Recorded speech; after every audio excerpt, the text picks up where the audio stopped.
All right. Kyle Murphy, the CEO of Enspice, is live on the show. Kyle, thanks for joining, man. How are you?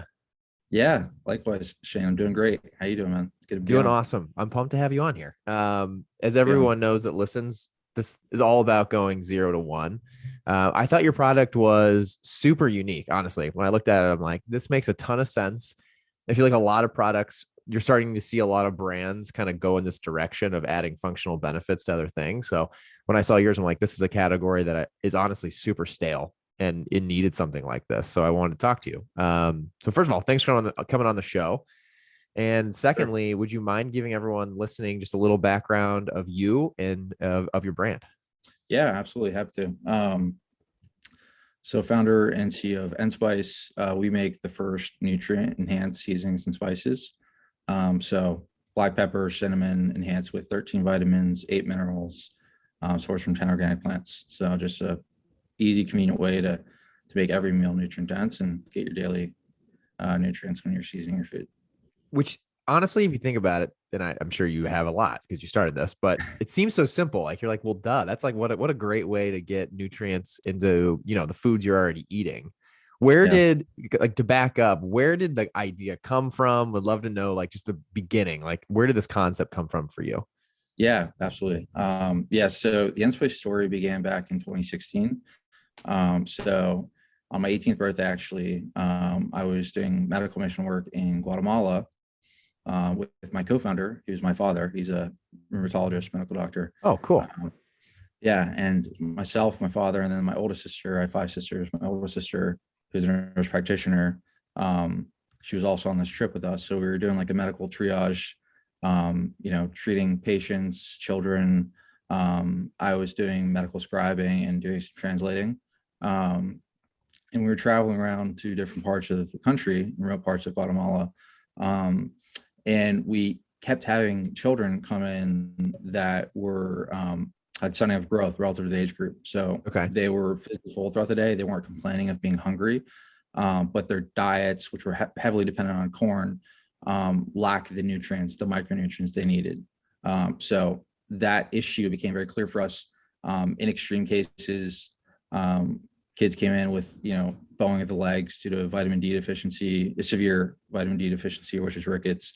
So we saw kind of the whole spectrum from kids that just weren't growing, reaching their growth potential relative to where they should be, to those kids that are just severely lacking a particular nutrient, and kind of what that looked like.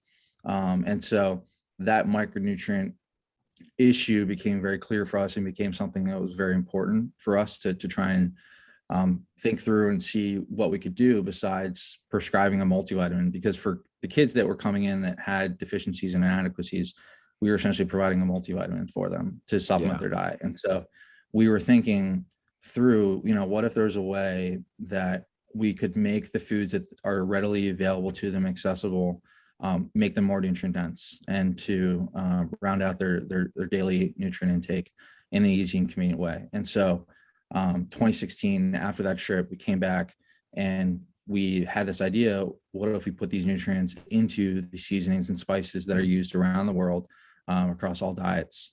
And so that's where the original idea for enhanced spice and spice came from, was that trip. So the original intention of the product was for severe use cases. So originally we intended for Enspice to be for children in the developing world that were severely lacking, that had that micronutrient malnutrition.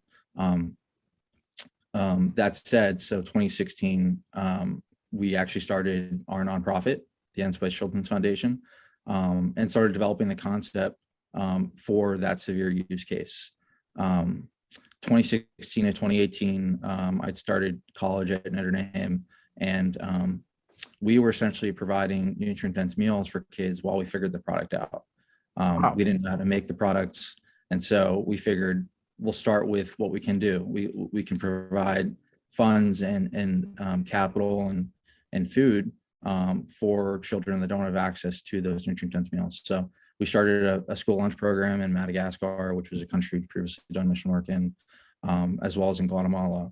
And in those 2 years, we'd provided about 25,000 meals, and we just started figuring out how to make the product. So 2018, I was in my dorm room just mixing spices, ordering from suppliers, just figuring out how to actually get the nutrients into these products. Um, and what happened was we realized that the product just wasn't cost effective at all for that Mhm. original severe use case. Um, at the time, we were providing meals for about 65 cents in Madagascar and as low as 25 cents in Guatemala. And these are nutrient dense meals that don't necessarily need a supplement. And so that cost effectiveness issue, like by the time we shipped our products overseas for the school lunch programs, we could provide a week's worth of nutrition for a kid, Wow. nutritious meals. Yeah. So um, at that point, we looked at that and we looked at that inability to make that cost effective, and so that led us to pivot and look and say, okay, well, in the US, is there a commercial market for this type of products for folks who are generally eating well, like we're eating well in our country, but we're having deficiencies and inadequacies across the board in different nutrients. So it's a different use case, but it's it's similar, same nutrients, just a different level of deficiency and inadequacy. Um, so we pivoted and said, what if we develop the products for US based consumers for those inadequacies and deficiencies, um, and developed a brand and company in a way that would self-fund our foundation in perpetuity. So 2018 made the pivot, founded the company, and started developing, reformulating the products for US based consumers. 2018 to 2020, I was finishing up my undergraduate um, years, and we essentially were in those 2 years testing out different formulations with customers. We were getting our products in the hands of folks we thought might be interested in it. Mhm. Um, we worked actually with the university. Notre Dame supported some of our focus group testing. And so they brought in folks and we had that, like one two-way mirror type situation where they're coming in, trying out the products and just giving honest feedback Oh, that's on it. cool.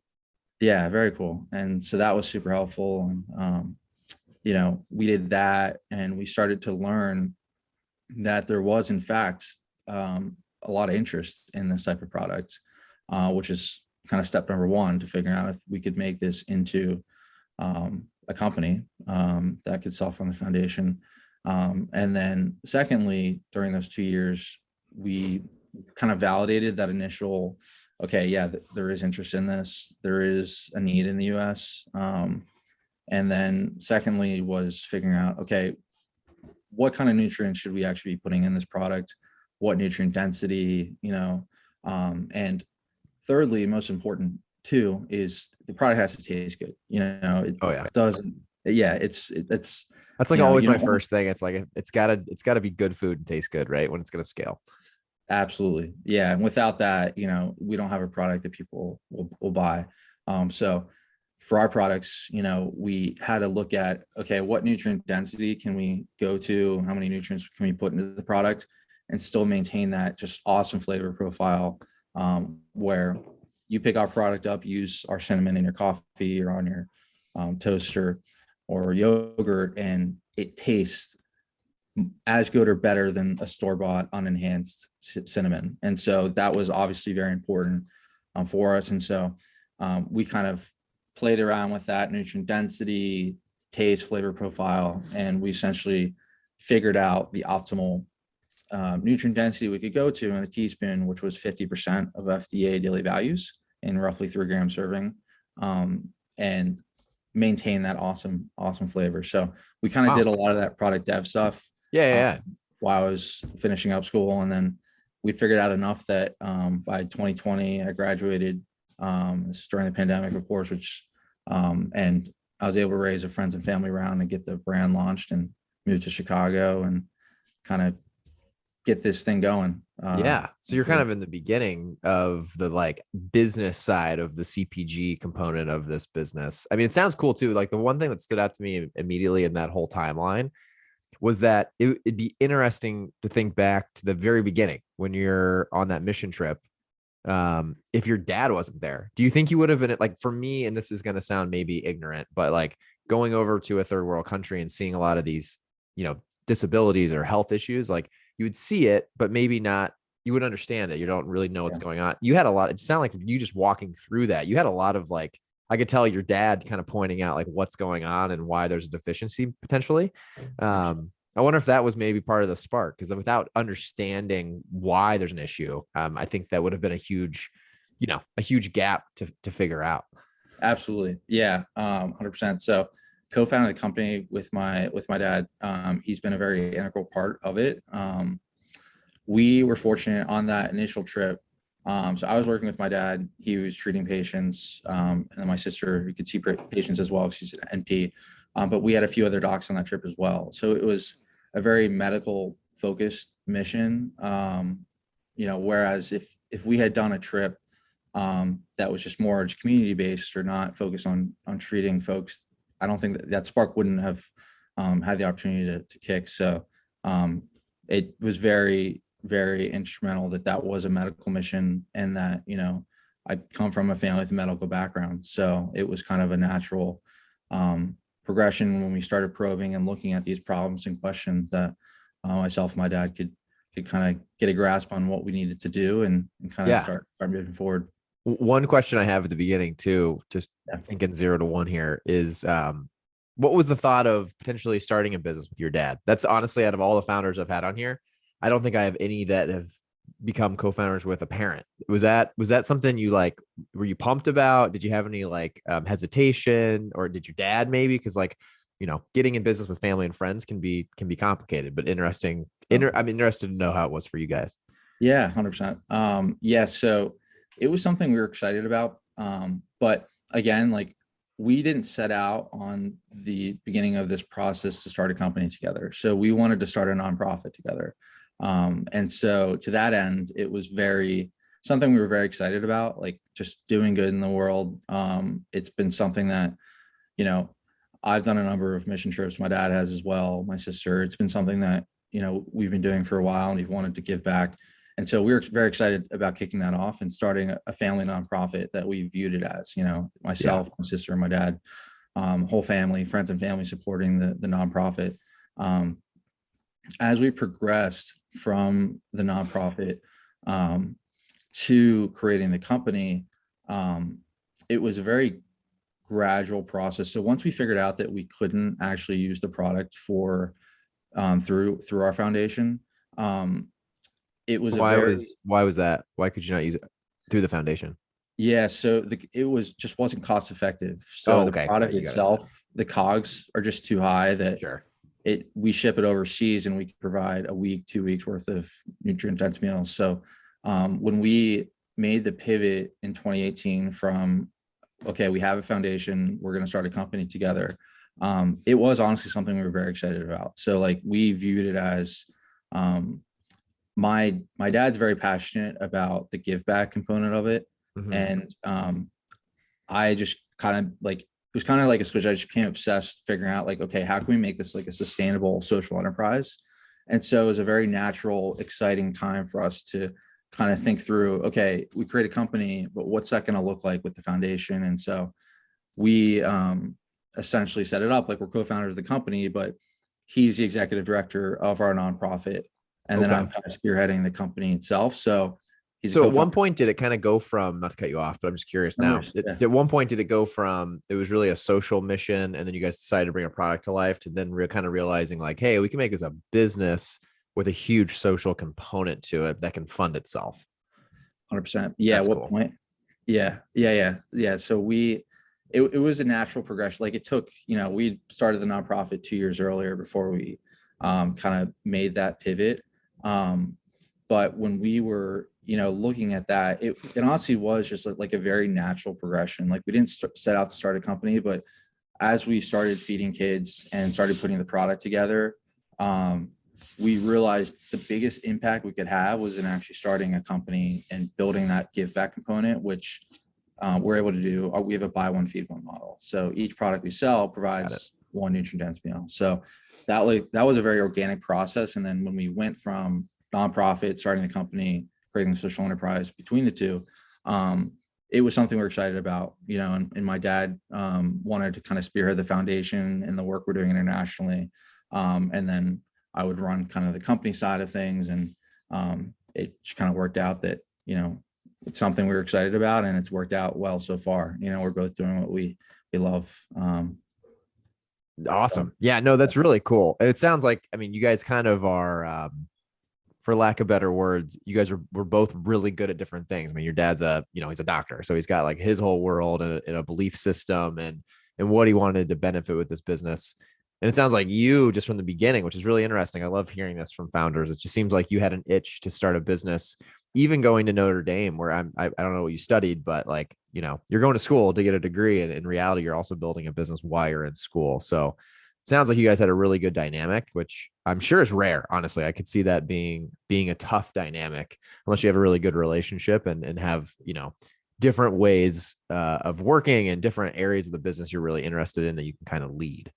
So 100%. that's really cool. And then when you guys decided to like really make the switch to like the Enspice product you have today, which if everyone hasn't picked up on by now or understands, would you mind giving everyone just a little bit of a background into like actually the physical product of what people could purchase today? And we'll kind of get in. I would love to kind of learn a little bit more about how you kind of came up with it and developed it.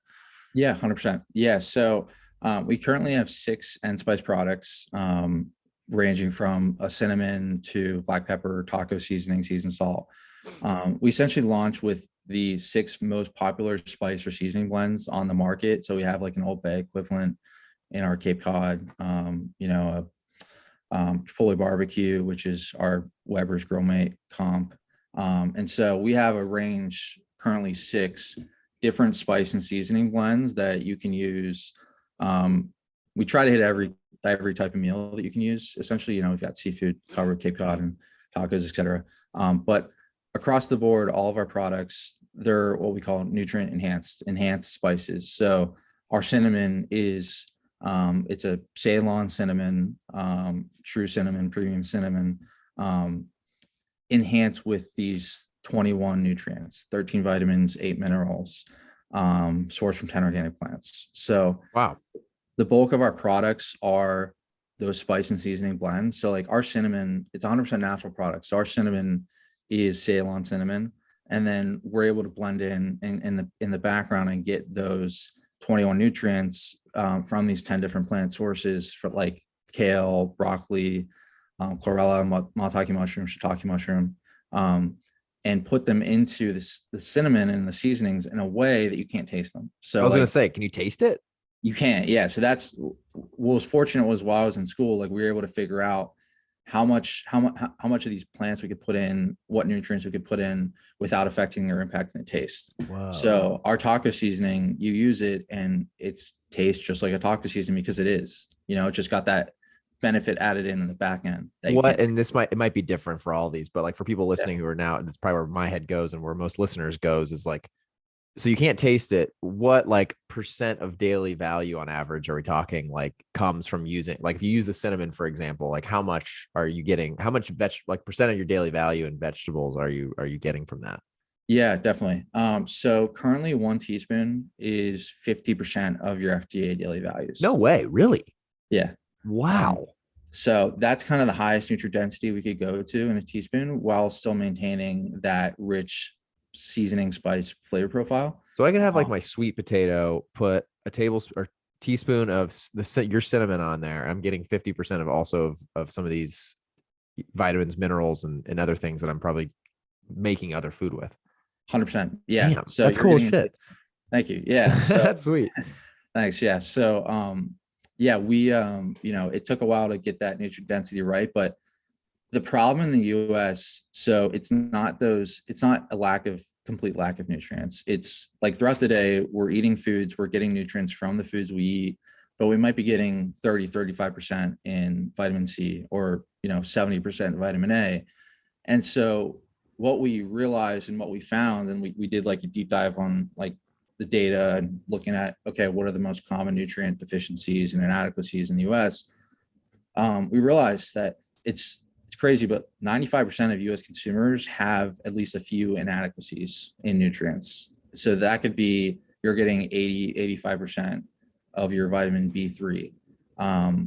Just across the board, The problem is in filling that gap between what we're already getting from our food and just hitting that 100% threshold. So, I'm so sure part of it's also just, I mean, if you look at that average standard American diet, it's garbage, honestly, right?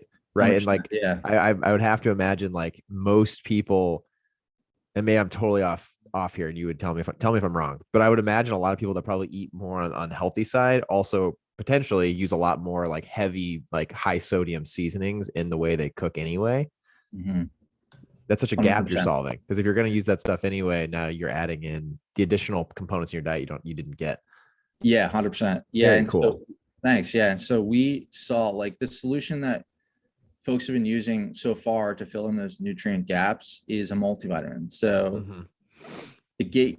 to get that peace of mind that, okay, I'm hitting at least 100% across the board every day, I'm going to take a gummy multivitamin, which is filled with sugar.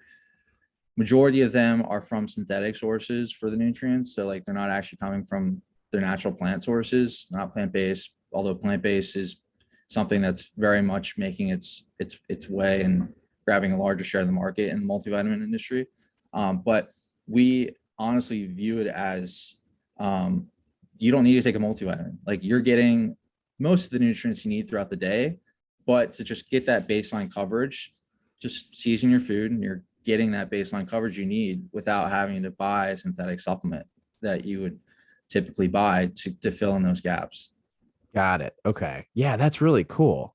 What a wild idea. I mean, I think that's like, it's because as this continues to grow and scale, it just has the potential to really bridge a lot of diet gaps that are out there, because you're not forcing people to really eat something they're probably not already eating. And if anything, it Exactly. enhances the food that maybe they are trying to be healthier with, but don't love the food options they're cooking, right? Yeah. So that's Yeah. really cool. So you come up with a product while you're at Notre Dame, and develop it. What was like your first way of selling the product? Did you launch a website? Did you go door to door? Like, what? How did you kind of kick off? Now that you have a finished product, what was step one of selling it and really starting the business? Yeah, exactly. So I set up a stand at the local South Bend farmers market. Love So this.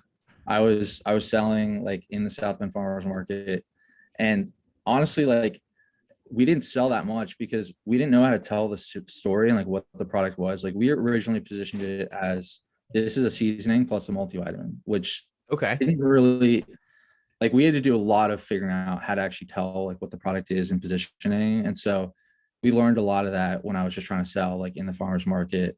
And we realized that was kind of like a people didn't really understand that multivitamin plus seasoning thing. So that's kind of how we informed and realized that these are enhanced spices, nutrient enhanced, and that kind of made more Sure. sense. Yeah. But originally just started selling in the farmers market, and it was What we was that had experience like for you? Like, because this is something that I love talking to founders about, is that like you spend all this time developing something, and then this is like your first time putting it out into the world. I'm sure there were some memories you could share with all of us that, good, bad, interesting. Did you have doubts? All that stuff as you're trying to sell at the farmer's market. Yeah, 100%. I had a lot of doubts.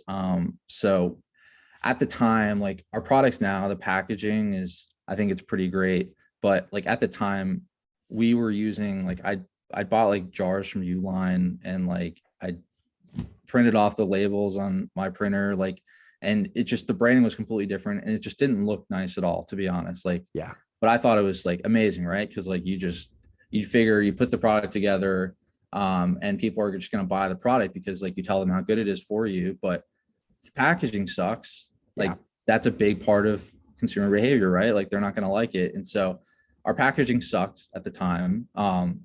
We didn't know how to tell the story, and so we had a lot of people just weren't interested, didn't understand like what the product was or why they should buy it. And so the first couple of days of that farmers market, we barely sold anything, to be honest. Like, and I was kind of, just, doubting, like, maybe this isn't a good product, but started thinking through like, maybe the messaging isn't right. Maybe the packaging isn't right. Maybe we're not telling or showing customers how to use it. And so the next day at the farmers market, I'd stopped at the McDonald's and I bought packs of their apples, like the kids' apples. Okay. little baggies, and we were selling cinnamon at the time. That was the first few. And so we put out these apples for moms walking by with their kids and said, hey, just add our cinnamon to the apples. They're free. Just take them, try it out. And then, by the way, your kid's getting 21 nutrients just in that cinnamon you're adding to the food. So we started doing that. And that was kind of like our first, like, I guess, like sampling. Sure. Oh yeah. But um, That's ingenious right there too, though. I didn't even, my head didn't even go to that, but what a great way to crack into like the kids market, because I know even at our X bar, like we launched a few different types of kids bars, and it's a tough category because if the kids don't love it, it's never going to get repurchased again. Like if you talk about good food, like kids sniff out the bad food better than it. And honestly, it probably needs to kind of taste not like healthy for them to love it. Right. So that's right. great. What a great idea to help, parents too, and try to, bring this to market that way. Yeah, yeah, thanks. So that was really good, like validation. Then we sold our first couple units. Like it was like the kid loved the apples and loved the cinnamon. The mom was like, wow, okay, they love it. And you just told me I'm getting this benefit. It's a no-brainer. So how much does it cost? We'll pay you. So that was big for us. So like we figured out in that, early farmers market phase and just figuring out the product, what we needed to change, which was the packaging, because the packaging sucked, and how to tell that story. Um, Early on. So that helped. And how did you go around the path? This is one we've talked about on here a few times because I think this is a lot of people stop when it comes to developing and launching a brand or a product at the stage of trying to get through the packaging. Like where did you start, and how did you kind of like figure out where to properly source all the packaging? Yeah. Yeah. So Google. I mean, I was just like Googling, learning about the industry. Um, and so my senior year, um, I realized we needed new packaging. We couldn't just buy from Uline, which I didn't understand at the time really what Uline was, but they're a distributor, they're packaging distributor, so like we needed our own packaging. So what I did was I went to the spice aisle and supermarket and just bought a bunch of different ones, and started flipping the canisters over to find the manufacturer of that So canister. smart. Yeah. So just stuff like that, just like find out what's out there, look on the bottom of the canister, look at the logo, and then just Google that company. So that was kind of how I found and started going through the process of figuring out who are the spice and seasoning canister manufacturers. And then I just started emailing them the ones I liked and kind of went from there. Um, Love it. And you just kind of figured it out and tested and learned and eventually developed your own branding. Did you hire like a freelancer to kind of help design the new packaging and logo and feel of the website and brand? Yeah, yeah. So we did. So originally, my senior year, I'd hired a friend to help us out with the branding and packaging. But as I started like just finding spice manufacturers by turning the canisters over, I found one that I really liked, that we're currently using, and kind of so figured out that the canister, the type of friction fit closure we'd use. And then as we launched, we were fortunate, we were able to raise the friends and family rounds as I Right. graduated and bring on just a killer brand marketer to help us out with the label, and to complete the brand and help us out with that initial redesign of the brand itself and the label. So we brought on the former creative director at Just Water. Oh, cool. Um, Yeah. Nice. yeah. So when I That's awesome. So that graduated, was one of your first hires. yeah, he was our first hire, and he was on for 6 months. So I graduated, had some cash from friends and family, hired him, and then it was him and I, just kind of building the brand and getting it launched. And then we launched like 6 to 7 months later, like October of 2020. Got it. And so for you coming out of college, as all of us can probably connect with, I know myself, I remember graduating from Purdue and I was broke as can be. And so, needing that first job to start generating revenue is like how I kind of started rolling. Mhm. What was kind of the thoughts going through your head, especially with your dad being part owner in the business? Did you guys have much discussion around, bootstrapping versus raising money? And what was your kind of thoughts early on with that? And ultimately how you guys decided on raising a friends and family round? Yeah, so we self-funded, all through undergrad and my undergrad and like product dev. So like we weren't at a point where people would be interested in putting in money, right? Because like we just had an idea. So like we went from ideation, um, ordering, those initial orders, developing the product, completely bootstrapped. And then my senior year, um, after Notre Dame had done some of that focus group testing for us, they were interested in coming in as a partner. Oh, And wow. so my senior year, they threw in some cash, Notre and Dame that, actually did. Very cool. That's some yeah, validation. yeah. So that was great. So that was kind of our first outside check. Not a huge check, but enough to keep us moving. And In so those deals, like with schools, I've always been curious to this. Do they get a little bit of equity with it usually? yeah, it's an equity deal. And so we kind of gone through their accelerator process. Okay. And they have a whole, it's called the Idea Center, but it's essentially the hub for um, student and faculty entrepreneurship. And then they have a venture fund that they started, I believe it was 2018, Very um, cool. to kind of fund. Yeah. So we work closely with them. They gave us some cash, which was validation, of course, and gave us a lot of street cred. Um, and then, we used that to figure out the packaging. And then we had initial sales and figured out how to package a product and actually what it looked like to run a CPG company. Yeah. And so we were able to tell that story to friends and family and raise, because I realized like I don't come from a food background, CPG, and we really needed someone that I realized at the time how important the branding and packaging was after that farmer's market, and just realizing that we didn't have a product that we could sell was retail ready, package wise. So we raise that friends and family around so that we could bring on someone who's just a killer brand marketer to help us capture what we're doing and match that what we saw as the product innovation and marry it with like just a very compelling brand that's fun and the packaging's fun and colorful, et cetera. So Love that. That's really cool. And so you guys are doing the farmers market. Did you guys launch a website shortly after? You said it was like a 7 or 8 month lead time until you launched. Was that the initial launch? Was it the website? it was, yeah, D2C. Love it. Yeah. So I when I was, before we officially launched the brand, I put together a website on like Squarespace, and it just Sure. sucks looking Yeah. back on. I've built some So, Squarespace websites. They're not as nice as Shopify, like ever. I feel like I never, yeah, they just, I don't know what it is, but I feel you there. yeah, it just doesn't work. But you think it's awesome when you make your first one, and then you realize it just sucks. But um, we had a Squarespace website, and then when we did the redesign, the brand marketer, he built the first initial website. We built it on Webflow and then converted to Shopify template.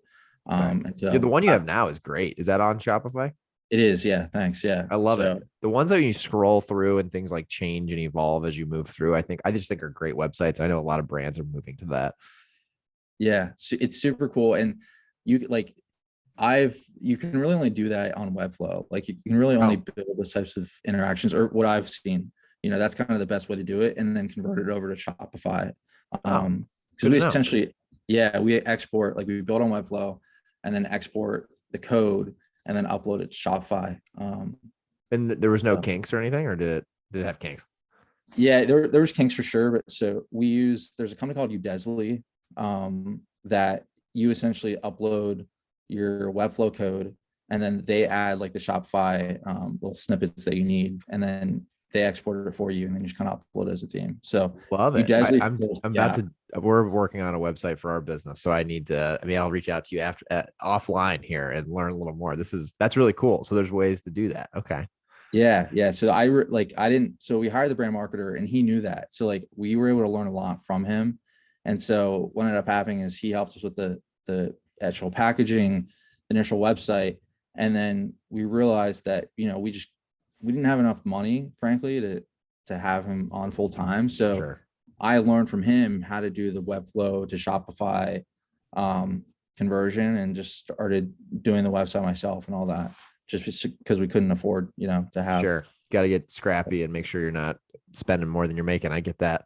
Very 100%. cool. So the website gets launched, things start rolling. Were there any other points of distribution? So this is end of 2020. So you're kind of building all this out through the height of the pandemic, I guess, the beginning of the pandemic, I should say.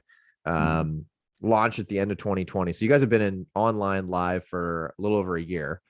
What Yep. other have you been in any other points of distribution, whether it's Amazon or retail or anything else? Yeah, so we launched D2C first, and then we started wholesaling in the grocery in like Q2, so like in the spring of 2021. That was very interesting because we started to learn, like, we were able to get those initial orders. We launched into Air Market in Oh, nice. LA. That's a great initial retailer. Jeez. Yeah, yeah. So we got in them in the summer. So over the summer we launched into all 7 of their stores. Um, Congrats. but That's sweet. That's badass. yeah, so we were able to get like those, like Air One and some other high end stores in San Francisco, LA, Chicago, which were based, and then New York City. And that was kind of like our soft rollout retail launch to figure out how it performed on shelf with Okay. this packaging, and that actually was retail ready. Um, and also too, like, we learned a lot about um, what shelf price would work. Like, we had to figure out essentially what the consumer appetite was for this type of product and where we'd position it on shelf. Um, and so we actually realized like it was performing well, but in Airwan, it just sat at $15 on shelf because after, we wholesaled it, the distributor had it, and then they got Yeah. their margin $15 per shaker. per shaker. Yeah. So it's a 3 ounce canister, but that's at the highest end of the aisle. So Yeah. that was interesting, to kind of see, okay, what does it actually sit at shelf at the end of the day? And so, while it's doing well in those types of accounts, we're currently like 20 accounts. Okay. So just, still early on the wholesale side. But we figured out enough that, like for this year, 2022, we're launching a slight reformulation to the line, so it'll sit same 21 nutrients. We're just dropping that nutrient density back a little bit to about Okay. 25% in a teaspoon. Got it. And it'll sit at 9.99 on shelf. Perfect. um Yeah. I feel like a yeah, $10 threshold is probably a big one for that aisle. 100%. Yeah, so that was for us this year, has been a lot of learning what it's going to take for this to succeed at retail. And so we've kind of gotten that initial learning through our initial counts, like 20. Love it, man. That's really cool. Very badass. And then, Yeah. so you're in wholesale, you have your D2C site. Any other line of sight to where you guys are going to expand for people listening who want to try the product? Where else you'll try to be in 2022? Yeah, so we're going to expand out with our new line that'll sit at $10 throughout the Chicagoland area the next 3 months. And then we're finalizing a Whole Foods launch. So we're hoping Oh, that that'll go oh yeah. through. Congrats. Nice. Thanks. Yeah. So that would, knock on wood, that would be in the fall. Okay. So Right on. Well, everyone yeah, in Chicago definitely will after this we'll share out where the product is, and I'm sure we'll keep chatting about it. I definitely will check out my Whole Foods when it's here and make sure I get a nice picture for social media of that. That's exciting. appreciate that. Thanks. Yeah. So yeah, we're in like local foods too in Chicago. So and Love it. a few other spots right now. So yeah, just Very good. It's like the beginning of a fun journey. I feel like when at RX, I told this story, I think earlier today on a call, I was saying it feels like in the CPG space, what tends to happen is if you can get pricing right, get your price pack architecture right, and then you start to like roll out to retail, it's kind of like a domino effect. Like you get a few big accounts and then all the other guys want to jump in and follow along. So I'm hoping that's the case for you guys. That's super exciting. Erewhon, Whole Foods, like you're hitting the big ones, the important ones. yeah, thank you. Yeah, that's definitely what we've seen so far. Like just landing those, honestly, it's just like landing those first initial accounts, and then you go to other accounts and say, hey, I'm sold here, you should take us. And so like it I've seen it so far as a momentum game. Like it's just like do whatever you can to get those initial accounts, leverage that to get into other accounts, leverage those accounts, just snowball effects. So Yeah. it's cool to hear that's kind of been your experience too in the industry. Yeah, no, definitely. I mean, one of the things at RX that I think the team, did phenomenally well is just held really tight to our margin expectations. And what that meant in reality was saying no to a lot of retailers earlier on, building our base. And so, like, we just kept building our D2C, our Amazon, our B2B businesses, which were super healthy margins. And that allowed us to have a profitable base to fund the rest of the business. And then so when we went back to retailers, we just held tight on our price points, held tight on our margin expectations, knowing their margin expectations. It kind of it made the conversation easier in a way. Cause then, the line between where we could end up and where they want us to be gets really thin. And so it's either like we can make a deal or we can't. And if we had to say no, we would walk away and then we'd have a conversation 6 months later or a year later. And just made really smart moves that way. I think and you hear that a lot. I've heard from talking to founders on the podcast, I think I can only imagine as a founder of a brand getting an opportunity to get into a big door. It's like, you want to get the deal, you want to get the business, right? So sometimes I think you think about long-term effects of any business. It's sometimes those early distribution wins, those price points obviously set the precedent to what you have to sell into for even bigger accounts down the road. So it's a fun game. That's what I spent a lot of time at RX doing, was price pack architecture and trade management. So so big, so crucial. I mean, like you need to make money at the end of the day. The margins need to be healthy. So it's been interesting just like figuring that out, what we can do and what other stakeholders are, are expecting, distributor, retailer, different retailers. And so once you get that right, it's a win-win, right? Because the retailer is winning, you're winning. And so, and the consumer's winning because they're getting at a price point that they can purchase at. So, right. And I'm sure for you guys, there's a little bit of a challenge because you're really like creating a whole new niche in a category that's stale, which, I mean, that's kind of what RX did too, and to a degree, but you guys are really you're trying to like trade people up, it sounds like, to 100%. A premium product that maybe they don't realize they need, which I'm sure is, it's a challenge, but I'm sure that's where a lot of your guys' marketing efforts will go into. 100%. Yeah. And,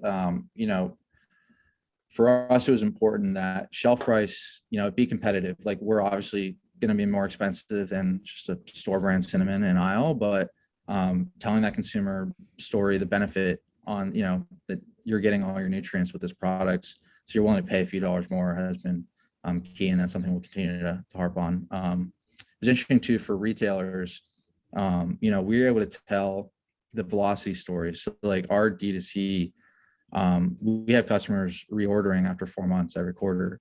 And so that's probably pretty good for spices, right? Very good. It's like for spices and aisle, it's, as you mentioned, it's one of the sleepiest, slowest turn aisles in grocery. And so being able to show that data story that, look, our customers are reordering significantly higher rate quicker than a typical spice. That's been key for retail conversations.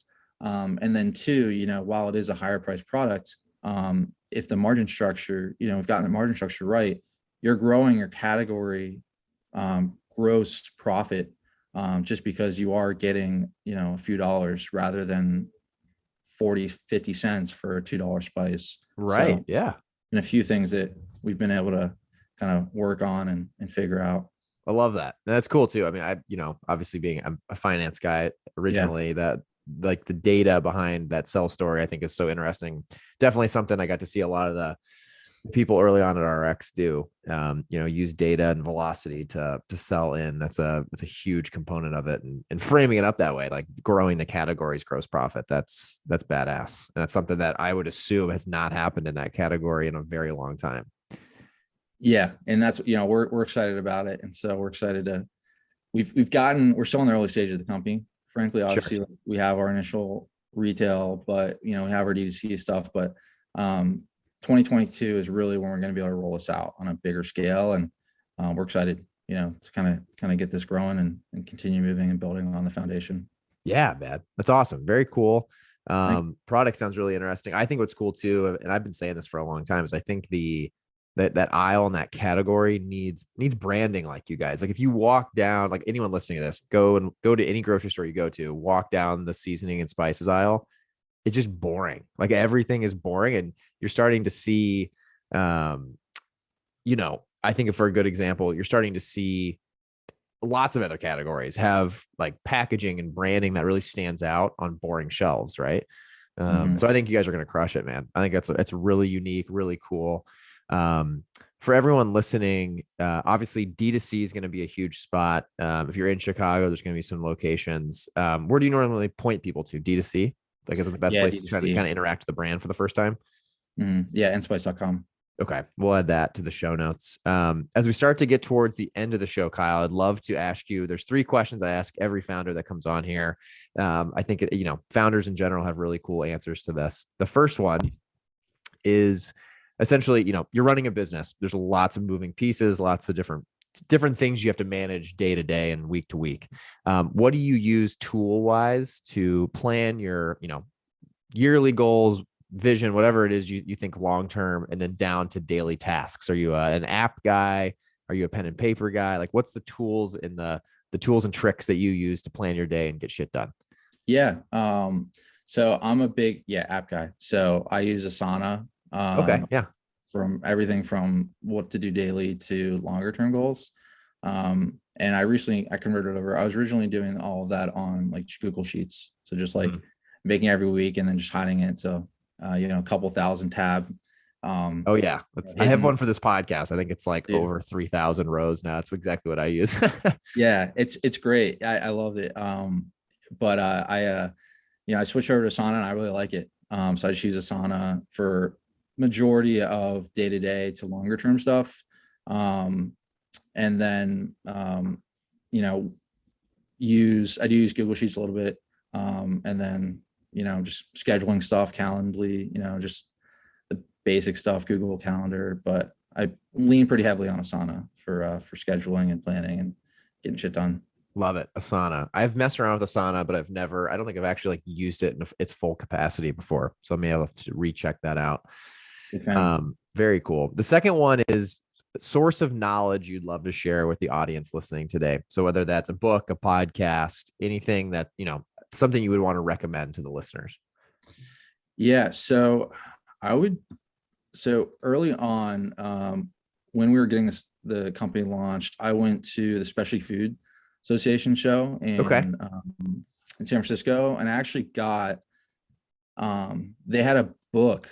It was called The Basics Business of Specialty Food, and it went through essentially everything you need to know for running a CPG company. Oh wow. I used it before launch. I continue to refer to it weekly or monthly. I used it all the time, and so I have a PDF of that I can share with you if you want to Oh, share. would love that if you don't mind. That'd be really cool. Don't mind at all. Yeah, that's been huge for us. So happy to share that. That's probably the first time on here we've had a free source get shared out. So love that. I can put that link to that somewhere in the show notes and then share it with everybody. Awesome. Yeah. Yeah. Happy to. Very cool. Thank you, Kyle. Appreciate that. That's awesome. The last question and the most important question. Everyone listening who wants to try Enspice, who wants to check it out, the brand, any of those types of things. If you want to talk about what your social media handles are, your website, if you want to throw out a discount code, any of that fun stuff, to let everyone know how they can try the product. Yeah, absolutely. So, enspice.com is where we sell all of our SKUs, ship across the US. We have Instagram, TikTok, Facebook, enspice.co. Check us out. We've upped our recipe game too. So if you go to our Instagram, you can get inspired for different recipes to use other products and get your daily nutrients.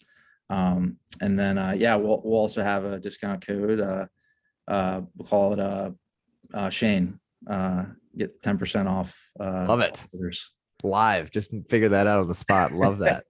Very cool. We'll add that to the show notes and let everyone try it out. Badass. Very cool. Well, Kyle, thank you, man. This is really cool. This is a cool episode. Honestly, I think your product is ingenious. I'm excited to try it and excited for you guys. It sounds like you have a huge year ahead, and hopefully we get a bunch of people trying it out. And thank you for giving us the PDF and letting everyone learn who wants to start a CPG brand. I'm sure there's plenty of people that listen to this that would love to learn a thing or two. So thank you very much. Yeah, likewise, man. Thank you. A lot of fun. Really enjoyed it. Awesome, Kyle. We'll have you on again. And good luck this year, man. Appreciate it. Thanks. Yeah. All right. Appreciate it. Take care.